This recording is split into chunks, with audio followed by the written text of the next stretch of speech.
வணக்கம் விவாஸ், welcome to கருவேப்பிலை சமையல். பாருங்கள், இன்றைக்கி சூப்பரான லட்டு பண்ண போகிறோம். ஆனால் பூந்தி பண்ணாமல் எண்ணெய் இல்லாமல். இது முடிச்சூர் லட்டு. இப்போ நான் என்ன காமிக்கிறேன் அப்படின்னா, ஒரு கப் எடுத்து கடலப்பருப்பு எடுத்து ஊற வச்சுருக்கேன். 6 மணி நேரம் குறைஞ்சது ஊறினா நல்லாயிருக்கும்.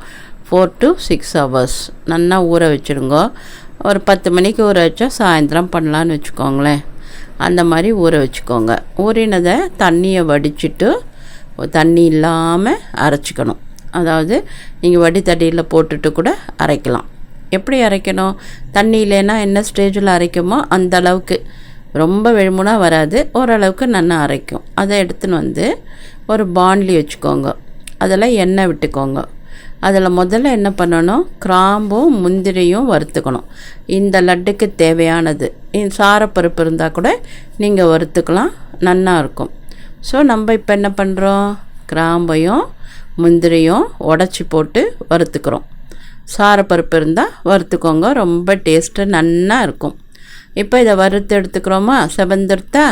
அதுக்கப்புறம் என்ன பண்ணணும், நான் அரைச்சதை ஒன்றும் உங்களுக்கு காமிக்கிறேன். அதை பருப்பை தண்ணி இல்லாமல் வடிச்சிட்டு நம்ம அரைச்சி வச்சுக்கணும் ரெடியாக. இப்போ இந்த பாண்ட்லி போட்டு இதை வறுத்து எடுத்து வச்சுக்கணும். அப்புறம் அந்த மீதி நெய் இருக்கும் இல்லையா, இந்த வறுத்ததை எடுத்த உடனே அந்த நெய்யில் தான் நம்ம அரைச்சதை போட்டு கலர போகிறோம். பாருங்கள், இப்போ நான் காமிச்சிருக்கிறது அரைச்சது. இப்படி தான் அரைக்க வரும், தண்ணி இல்லாமல் கெட்டியாக திக்காக. இப்படி அரைச்சதை எடுத்து நம்ம இந்த முந்திரி வறுத்தோம் இல்லையா, மீதி நெய்யில் போட்டுட்டு பொறுமையாக கிளறணும். இது அப்படியே எண்ணெயில் அந்த தண்ணிலாம் போய் கொஞ்சம் உதிரியாக ஆகும். எப்படி நம்ம பருப்பு சுளிக்கலாம் வறுக்கிறோம்ல, அந்த மாதிரி தான் பொறுமையாக. ஆனால் எனக்கு இந்த பாண்ட்லி வைக்கிறத விட அடிகனமான திக்காக குக்கர் பேன் வச்சா போகிறோம், ரொம்ப நல்லா வரும். நீங்கள் அதே பண்ணிக்கோங்க. இப்போ ஓரளவுக்கு கொஞ்சம் உதிரியாக வந்துடுத்து. இப்போ நம்ம ஆஃப் பண்ணிவிட்டு ஆற வச்சுடுவோம். ஆற வச்சாலே இன்னும் கொஞ்சம் உதிரியாக வரும். அது ரொம்ப இம்பார்ட்டண்ட். அதனால் இது பண்ண உடனே அடுத்த ஸ்டேஜுக்கு போகாமல் நல்லா ஆற விடுங்க. இந்த மாதிரி கிளறிட்டோமா, ஓரளவுக்கு நல்லா உதிரியாக வந்துடுதா. இது ஆனால் சாப்பிட்றதுக்கு எப்படி தெரியுமா இருக்கும், ரொம்ப சூப்பராக இருக்கும். வயசானவா கூட அட்டகாசமாக சாப்பிட்லாம், அவ்வளோ சூப்பராக இருக்கும் இந்த லட்டு. அதை விட இந்த லட்டு ரொம்ப டேஸ்ட்டாக இருக்கும். பாருங்கள், நம்ம மூடி ஆறி வச்ச உடனே எப்படி வந்துடுது பார்த்தீங்களா. இதை மிக்சியில் போட்டு ஒரு ஓட்டி நல்லா இன்னும் கொஞ்சம் அந்த நைஸாக அந்த பக்குவத்தை எடுத்துக்கணும். அதுக்கு என்ன பண்ணணும், மிக்சியில் மொத்தமாக போட்டு ஓட்டிடக்கூடாது, கொஞ்சம் கொஞ்சமாக போட்டு ஓட்டி எல்லாத்தையும் ரெடி பண்ணி வச்சுக்கோங்க. இப்போ நான் சர்க்கரை போட்டிருக்கேன். 1 கப்புக்கு 1/2 கப்பு சர்க்கரை தான் போட்டிருக்கேன். அது முழுகிற அளவுக்கு தண்ணி ஊற்றிருக்கேன். சரிங்களா? இப்போ அதில் நம்ம கலர் வேணும்னா கலர் போட்டுக்கலாம், இல்லைன்னா மஞ்சள் பொடி போட்டுக்கலாம். இப்போ இந்த சர்க்கரை நான் அந்த சின்ன கப்பில் கடலப்பருப்பு எடுத்ததுனால ஒரு 3/4 கப்பு சர்க்கரை போட்டுக்கோங்க. ரொம்ப நல்லா இருக்கும். கொஞ்சம் முழுகிற அளவுக்கு தண்ணி விட்டுக்கோங்க. இந்த கம்பி பதம்னு சொல்லுவா பார்த்தீங்களா, அது வந்தால் கூட போகிறோம்.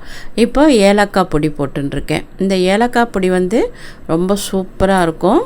நீங்கள் போட்டு பாருங்கள், பிரமாதமாக இருக்கும் டேஸ்ட்டு.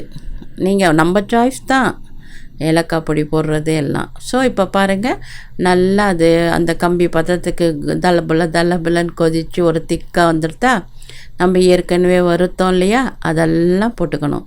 போட்டுன்ட்டு என்ன பண்ணணும், மிக்சியில் கொஞ்சம் கொஞ்சமாக ஓட்டினோம்ல, அதை இந்த சர்க்கரை பாகில் போட்டு கிளறணும். கிளறினா அந்த சர்க்கரை பாகு இருக்குல்ல, அது எல்லாம் உறிஞ்சிண்டு அப்படியே கலர செண்டு மாதிரி வந்துடும் உங்களுக்கு அந்த கடல மாவு. அந்த மாதிரி செண்டு மாதிரி வந்த உடனே அந்த லட்டு பிடிக்கிற ஸ்டேஜுக்கு வந்துடும். அப்போ நீங்கள் லட்டு பிடிச்சா சூப்பராக இருக்கும். பாருங்கள், கலர அப்படியே அந்த சர்க்கரை பாகை குடிச்செடுத்து எல்லாம் செண்டு மாதிரி சேர்ந்து வந்துடுத்து. அப்போ என்ன பண்ணணும், நம்ம இப்போ தான் நம்மளுக்கு லட்டு பிடிக்கிற ஸ்டேஜ். நமக்கு இதுக்கு ஒரு நெய் கூட 1 ஸ்பூன் விட்டுட்டு நீங்கள் பிடிக்கலாம். பாருங்கள், இப்படி அழகாக கையில் உருட்டினா சூப்பராக ரவுண்டாக வந்துடும் லட்டு. நம்ம லட்டு ரெடியாக எடுத்து இதே மாதிரி எல்லாத்தையும் பிடிச்சிடுவோம், சூப்பராக சாப்பிடுவோம், ரொம்ப நல்லாயிருக்கும். கண்டிப்பாக ஷேர் பண்ணவே மறக்காதீங்க. ஏன்னா அவ்வளோ சூப்பர், ரொம்ப ஈஸி, உடனே பண்ணிடலாம். ஏதாவது ஃபங்க்ஷனாக பர்த்டேவா எல்லாத்துக்கும் போட்டு அசத்திடுங்க. இதை போட்டு அவ்வளோ சூப்பராக வரும், ரொம்ப நல்லாயிருக்கும். பெரியவங்களுக்கும் பண்ணி கொடுக்கலாம். அதனால் நீங்கள் எப்பவும் போல் எனக்கு சப்போர்ட் கொடுங்க.